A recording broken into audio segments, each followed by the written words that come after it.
Already গলা ভাঙে গেছে, মানে কথা বলতে পারতেছি না, মানে জেনুইন যে বয়সটা কিন্তু অলরেডি গলা থেকে সরে গেছে। প্রথম অবস্থায় যখন একটা গোল হজম করছি আমরা, একটা গোল হজম করার পরে আশেপাশে দেখি মানে উচ্ছৃঙ্খল সমর্থকের অভাব নাই।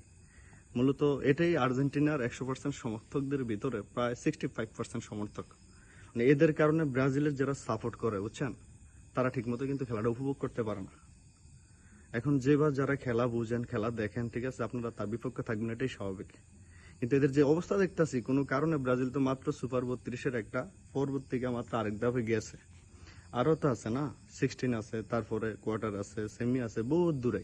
আমার মনে হয় না ব্রাজিল টিম চ্যাম্পিয়ন হতে পারবে, কেননা ফুটবলের লিগে লাখের খেলা। যেবার যারা খেলা বুঝে তারা এই কথার সাথে অবশ্যই সহমত পোষণ করবে। আজকে ব্রাজিল টিম যখন সেকেন্ড গোল দিছে, সেকেন্ড গোলটা কোন সময় দিছে দেখছেনি তো না? তো এইটাই, এই জন্যই বলি ফুটবল যে লাখের খেলা। তখন কথা হচ্ছে যে বা যারা যে দলটারই সাপোর্ট করে তারা কিন্তু ঠিক এই জায়গা থেকে সাপোর্ট করে। ঠিক আছে, আমি একজন ব্রাজিলিয়ান সমর্থক হয়ে বলতেছি, যদি আর্জেন্টিনা কোনো কারণে এভাবে হারে, কোনো আর্জেন্টাইন সমর্থকের কানের কাছে গিয়া ফিরফির করতাম না, চিল্লাইতাম না। এটা কিন্তু বেদনাদায়ক।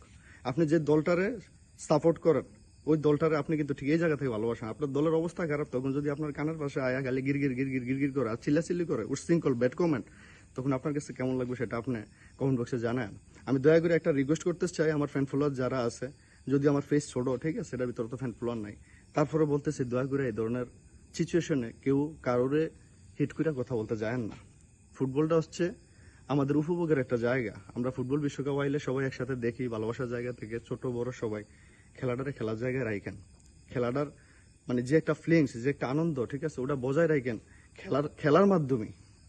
আমরা দিন শেষে আপনি আমার ভাই, দিন শেষে আপনি আমার বন্ধু, দিন শেষে আপনি আমার কেউ না কেউ, ঠিক আছে। আমরা নিজেকে ভিতরে যদি তর্ক জর্গা বিবাদের ভিতরে জড়ে যাই খেলা নিয়ে, এটা একবার সাফরি ছাড়া আর কিছুই না। ঠিক আছে, আজকে কি বলতাম দুঃখের কথা, হাফ টাইমে গোলেরটা খাওয়ার পরে নিজে ঘরে গিয়ে খেলা দিই একা, একবার সাইলেন্ট নিশ্চুপ ভাবে খেলা দেখছি বুঝছেন, মানে দোকানের আশেপাশে খেলা দেখতাম পারিনি, এরকম একটা অবস্থা। সো এগুলা করেন না, ঠিক আছে। আমরা মেসির জন্য মাঝে মাঝে আর্জেন্টিনার এতটা মানে ব্যঙ্গ বা ট্রল করি না।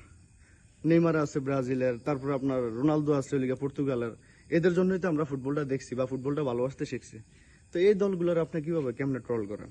ঠিক আছে ভাই, এমন ট্রল করেন না যাতে যে ব্যক্তি যে দলটার সাপোর্ট করে তার মন খারাপ হয়।